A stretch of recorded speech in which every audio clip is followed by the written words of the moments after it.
Guys, deluded, I'm back again. Arsenal versus Watford. Now, Saturday we welcome Watford to our place, so we might as well review the game.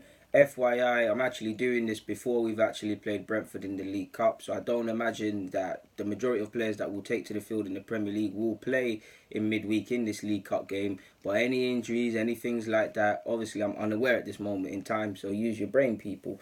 But moving on.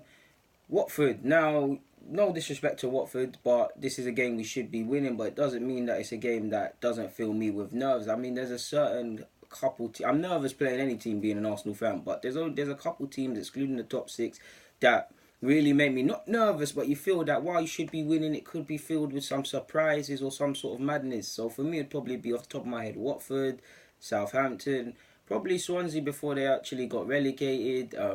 Who else is there? I've said three. There's a couple more, but I've put myself on the spot. I haven't really got no more to hand in it, but you get the Palace, Crystal Palace at home or away as well, especially Selhurst Park, to be fair.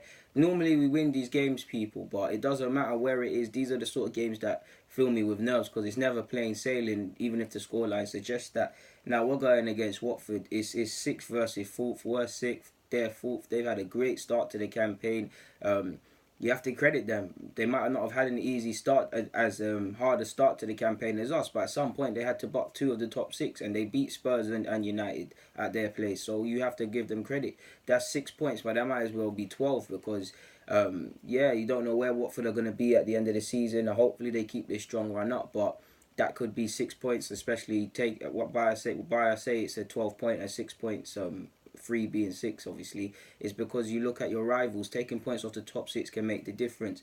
So, and just on top of that, they started the season in a fantastic fashion. I mean, credit has to go to the manager, and I know they dropped points against Fulham and things like that, but it was almost whispered about that Watford were doing all right when it's other teams is shouted in your face.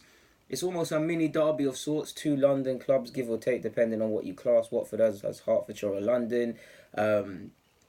Typically a mini derby as well because our training grounds are right next to each other. I mean, in the Emirates, be careful because they might put spies over the wall or something. But this is a game we should be trying to win. Obviously the league's not finished in September/October, but the biggest carrot of this game is being in the top 4. Even though the season's not done, and it doesn't mean we're going to get the top 4, just for what that signifies. We ain't been there for a minute. That'll make Arsenal fans feel good. That should just be a carrot enough. You beat these lads, you go ahead of them, and you go into 4th. Similar to that, you're only a point in front of them as well. I mean, behind them. Similar to that, we could slide down the table. Bournemouth and Man United could actually overtake us. Spurs are ahead on goal difference, and obviously Spurs and Liverpool meet each other. That's a game where you'd obviously want both teams to lose. Realistically, a draw would be good for both sides. A draw would be good for us as well. You'd love both teams to lose, like I said, but ideally if Spurs was to drop points against Liverpool, not that I want Liverpool to win, but if they're playing Spurs, I'm always going to have to side with them. But if they were to take points of Spurs and we take our chances, we can advance, especially because, we might have had Chelsea and City and we failed them tests, but there's coming a run, I'm so sure, in November or so, when we've got to play the top 6 very quickly. So it's about winning these games. Away from all of that, it's about simply going on a run for me, people. Keep the feel-good factor alive. There's still a lot of question marks. We still can't defend to save our lives, but there's some confidence because of Unai Emery, because of what he's implementing, because we've put a run of wins together. Players like Lacazette and Aubameyang have found the net in recent weeks. Ozil's obviously scored. Ramsey bust off 2 assists last game. So this just feeds into the confidence of Iwobi's been in decent form when he's played. So we really need to... For me, there's no bigger carrot enough than you can get into the top 4, and if you don't take your chances, you're going to slip down the table. That's the carrot enough. Maintain if we behave over 38 games, if we behave that every game is a cup final, it sounds like an exaggeration, people, we might be where we want to be at the end of the year. Now, Arsenal fans, we're in a good place right now because we're winning games and stuff. But again, it's September, it's filled with twists and turns. So we really need to continue that.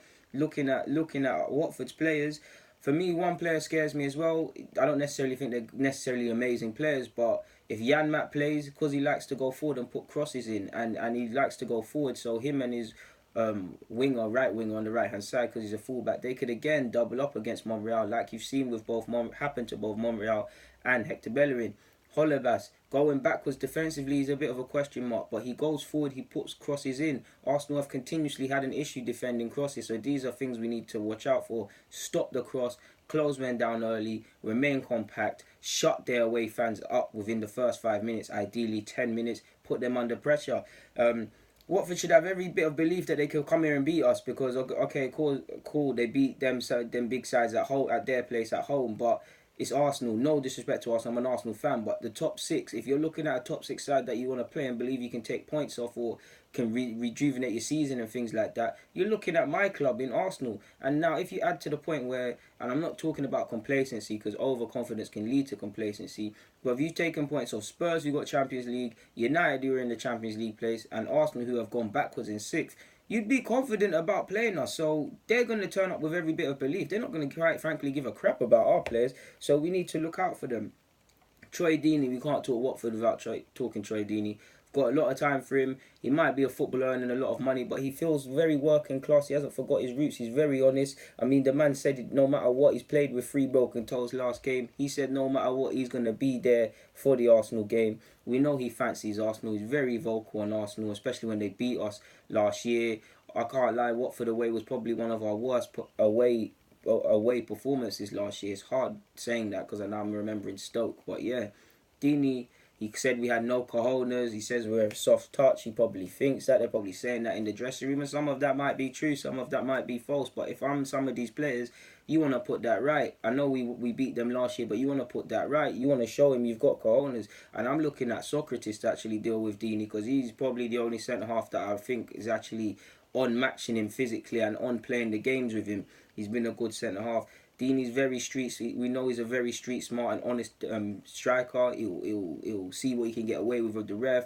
He'll let you know of his physical presence. If a chance comes, he'll try and take it. They've obviously got Pereira, who will present issues as well. Their midfield, they've got a lot of energy in their midfield. They've got Will Hughes pulling the strings, who we need to close him down and ideally kick him out of the game. Capoon, who's going to try and disrupt us and break our movement down and break our play and look to get stop any sort of fluid rhythm we're trying to implement. He'll actually probably be the first player to get a yellow card, in my opinion. They've obviously got Decore if they choose to start him. Andre Gray started off the season in good form as well. He's got 3 goals. Pereira's got 3 as well, and Troy Deeney's got 2. So there's goals within that side that we need to be careful of. 2017, that year they beat us twice. Obviously remember the 2-1 defeat last year, which I've already said. We beat them 3-0 in March. In all competitions, we've won 5 of the last 6.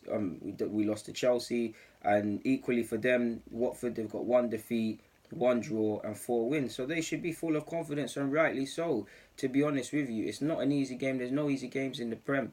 The only thing I'd say is that probably if you look at their statistics, Watford struggle to keep a clean sheet just as much as us. I mean, even if you look at the Fulham game, there is mistakes or lack of concentration at times within that side that we can use to our advantage. They should have walked away with 3 points away to Fulham. They let themselves down. Obviously, because of the run they've been on, it looked all good and cool, we'll take that. But these are things that we can use to our advantage. In regards to the starting lineup, Leno's likely to play against Brentford, so I would actually go Cech, Socrates, sadly Mustafi, Monreal, Hector Bellerin, Torreira, Xhaka, Ramsey, because I want Ramsey to actually run above them, running behind and take one of their midfielders back with them. Aubameyang, Lacazette and Mesut Ozil, but I must admit I want to put Guendouzi into the side. He's probably going to start against Brentford, so I'm not too sure if he'll play. Actually would look to get Onene because I want to solidify that midfield. I see a lot of energy. I see a lot of runners in that midfield. If we focus on us, then I think we can trump them, but I need to think about Watford as well. So the lineup once again, Socrates, Mustafi, Monreal, let me start again. Cech, Socrates, Mustafi, Monreal, Hector Bellerin, Torreira, Xhaka, Ramsey, Aubameyang, Lacazette, Mesut Ozil. Mkhitaryan will probably start against Brentford as well. His fitness has been touch and go. Like I said, I want to get Guendouzi into the side. I'd actually consider starting Holding as well at the expense of Mustafi, but he'll probably be playing in midweek. So yeah, Mustafi, you've got to put in a good performance because for me, your position's under threat if I'm looking at it now. So yeah, man, that's my preview in regards to Arsenal v Watford. So hopefully on Saturday we do them.